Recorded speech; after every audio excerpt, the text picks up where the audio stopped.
بسم الله الرحمن الرحيم. السلام عليكم ورحمة الله وبركاته. تحية طيبة اخواني واخواتي الاحبة. هذا المقطع راح يحتوي على جزئين، الجزء الاول طقطقة والجزء الثاني تشفي، وان شاء الله راح تشوفونه بعد هذا المقطع. الطقطقة على ابو روان، ابو رورو يفتخر انه هو يكون نعال للانظمه ونعال للدول باعترافه. للاسف الشديد ما لحقت اسجل المقطع، لكن في التواصل الاجتماعي على تويتر الموجود اعتقد، واللي يمتلك هذا المقطع يتفضل به علي وحتى انزله، اضافه الى انه القناه اللي نزل عليها هذا التسجيل اللي يعترف به انه هو نعال لشيطان العرب ولأبو منشار تم قفلها. لكن أحب أبشرك أبو رورو أنه كثير من التسجيلات في هذه القناة موجودة عندي، ولحسن حظك وسوء حظي ما عندي وقت، وإلا أرتبها إن شاء الله وأنزلها وأخلي العالم يعرف أنت شنو ومنو. إضافة إلى حقيقة أنا راح أكررها دائما في كل حلقة، أقول لك أنت أصلا جواد على أمك وخواتك ومرتك وبناتك، ومدير أعمال رورو، يعني أنت شغلتك جواد، أنت جابك على الصحافة، أنت جابك على الإعلام، أنت جابك على القضايا الاستراتيجية والعسكرية وهذه الأمور اللي راح أفضحك بها فضيحة، انزلها عليك صوت وصوره. فيا ابو رورو انت جواد، فخليك جواد واعرف حجمك، وانت باعترافك انه انت مرتزق وانت نعال وانت حيوان وانت حمار وانت العالم تقبل عليك. المخلوق اللي بهذه الصفات يستحق انه الناس تحترمه وتسمع كلامه. وروح جيب بنتك، روح لملم بنتك روان من الفنادق و شقول زين. ابو رورو خليك على حجمك الطبيعي، واريدك تلتفت على الفيديو الثاني اللي اشف به على اللي تتمنى انه تكون انت نعال له. اخواني انا اعتذرت من المقطع الثاني، واحب اعتذر على الانقطاع لان مشغولين جدا، يعني الشركه كلش مشغولين، واحيانا حتى يوم الاحد اضطر اشتغل لانه عندنا تاخير بالشغل ولازم نسلم مواعيد والا غرامات وهذه الشغله. فبدل ما يدفعون غرامات الشركه يعطونا اياها زياده، احنا على بونص يسموها، واحنا مثل نمل نشتغل بالصيف ونلبد بالشتاء، لانه الشتاء ثلج وبروده، وانا من النوع اللي انا بصراوي جابني على الثلج والبرد. التقي بكم ان شاء الله على الخير والمحبه والبركه دائما وابدا، ولكم مني كل الحب والتقدير والاحترام.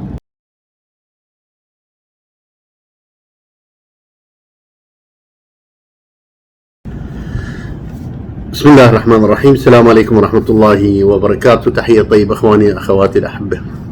اعتذر عن الانقطاع لاسباب طارئة ايضا، انشغلنا، هذا موسم الشغل او انشغلت هواي، لكن انا بصدد تحضير حلقة خاصة عن استراتيجيات ابو رورو نعال الامارات باعترافه هو طبعا خبرته العسكرية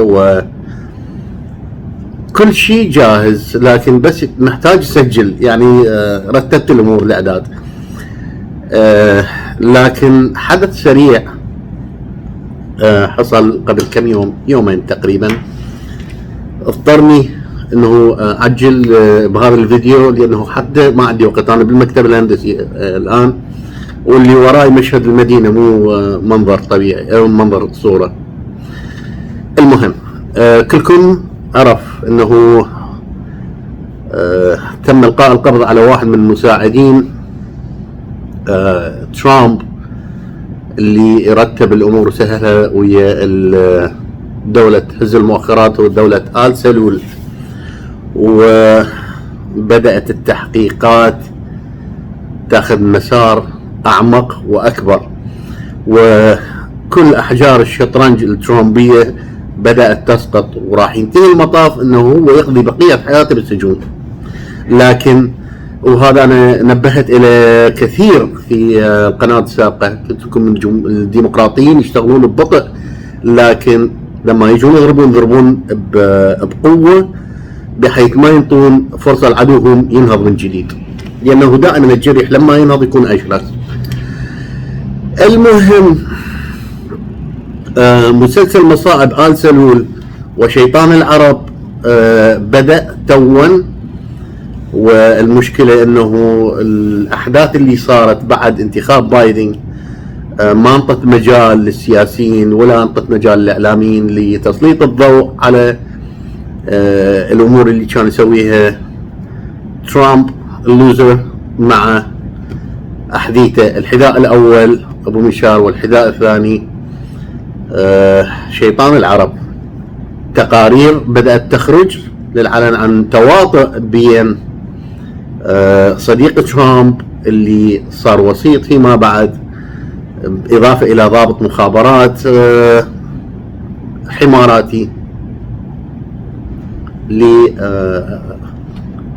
لترتيب أوراق الشرق الأوسط. محتاج شرب قهوة.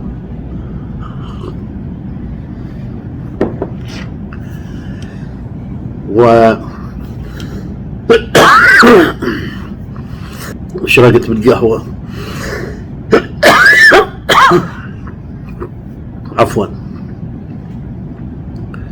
وهذا التواطؤ بدأ بالظهور الآن، ويقول لك دائما الحقيقة أنه تبحث عن خيط للوصول للحقيقة. الام بي اي والديمقراطيين جمعوا خيوط في اياديهم، اي خيط يسحبوا يوصلهم للحقيقة.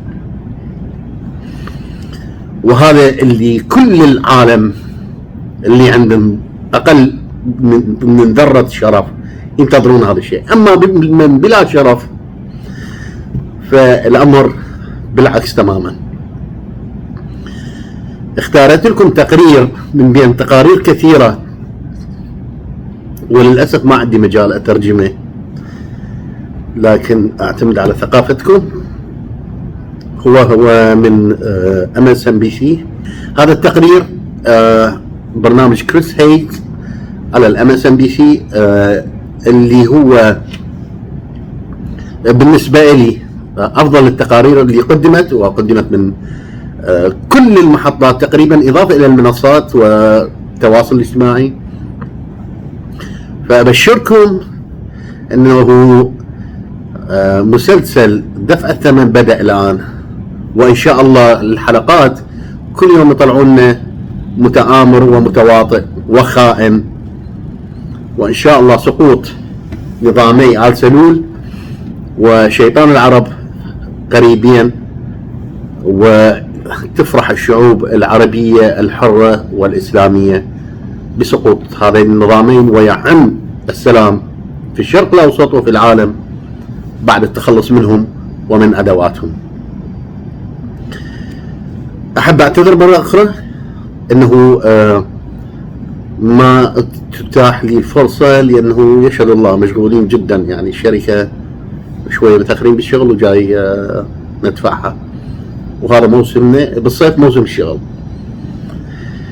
فاعتذر لأنه ما ترجمته، لكن مثل ما قلت اعتمد على ثقافتكم، وإن شاء الله هذا التقرير يوضح بعض النقاط إذا كانت شوية مبهمة بالنسبة لكم. تحياتي محبتي للجميع، والتقي بكم إن شاء الله على الخير والمحبة والبركة، والسلام عليكم ورحمة الله وبركاته.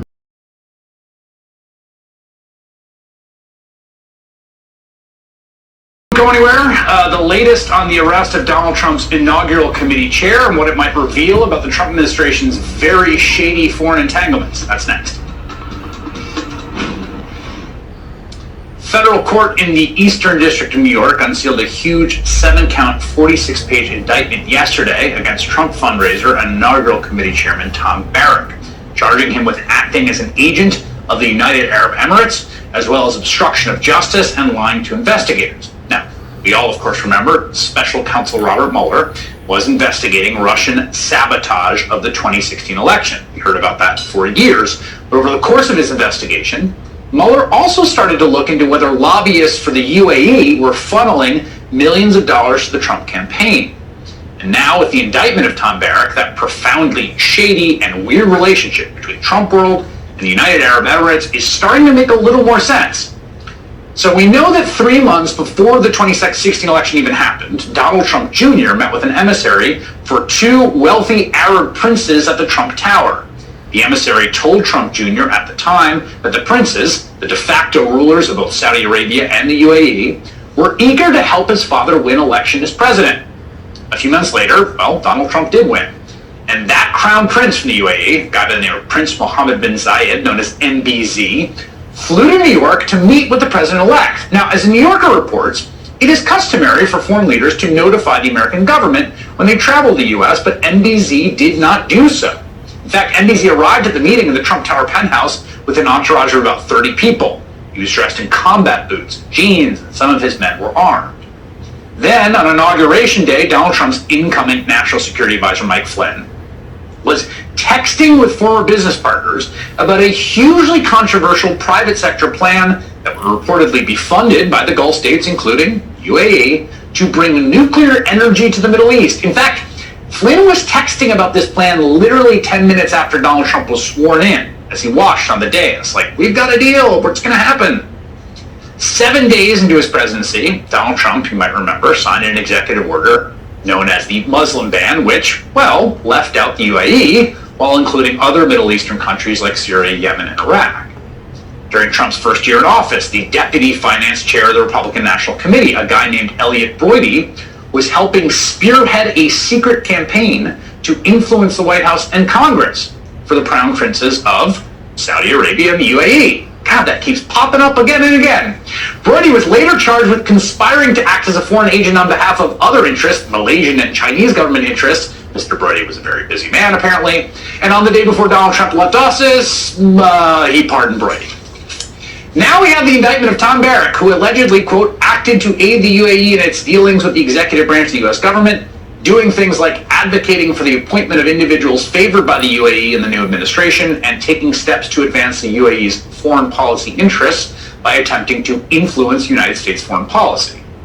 But one of the people who's been reporting on these influence efforts for years, connecting the dots between the UAE and Trump world before anyone else, joins me next.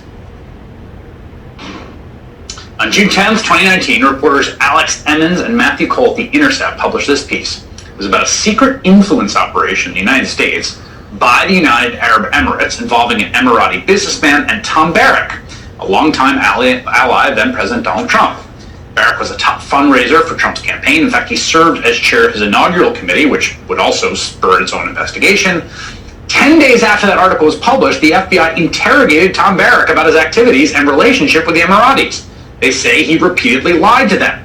But yesterday, Barrack was arrested, charged with acting as an agent of the UAE. Matthew Cole is one of the reporters from The Intercept who broke that story, and he joins me now. Matthew, maybe you could just start with describing what your initial reporting uncovered about what you termed an influence operation by the Emiratis. Yeah, thanks, Chris, for having me.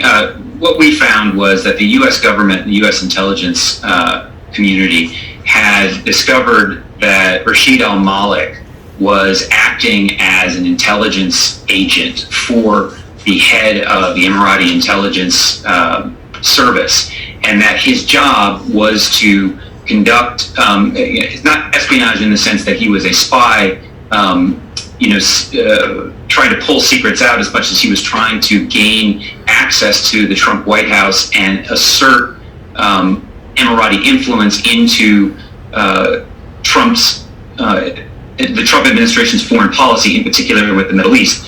And he used his relationship with Tom Barrack, which went back a few years in real estate, as the means to do it. And so what we reported was that the Emiratis had looked at the Trump administration early on and decided what they were going to do is use wealthy Emirati citizens, businessmen, business people, to try to get them into the Trump inner circle.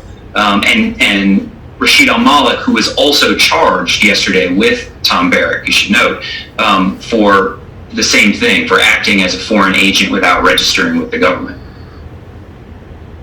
Yeah, so, I mean, this influence operation didn't seem that secretive in some ways, insofar as the sort of presence of Saudi and Emirati interests were sort of swirling around the administration, and they were constantly doing things that seemed to be favorable to the Saudis and Emiratis. They, famously, he went to Saudi Arabia first. Do you have a sense of, like, what was the agenda here? Was it just that the Emiratis were fighting with the Qataris and they wanted U.S. support for that? Was there something bigger? Like, why were they crawling all over the Trump administration? Well, I think what we know now, looking back after 4 years, is that the Emiratis at the Gulf, the GCC and the Gulf monarchs, in particular Saudi Arabia and the UAE, wanted a total revamp and reset of Middle East policy from the U.S. They were very unhappy with the Obama administration, and they wanted to come in with a new slate and be aggressive, have someone like Trump who was going to be aggressive on Iran, for instance. And so Qatar and the blockade with Qatar, their neighbor, was one such thing. But one of the things you can see is, for instance, this week, visiting the first Gulf monarch to visit the Biden White House is King Abdullah of Jordan. And that's not an accident.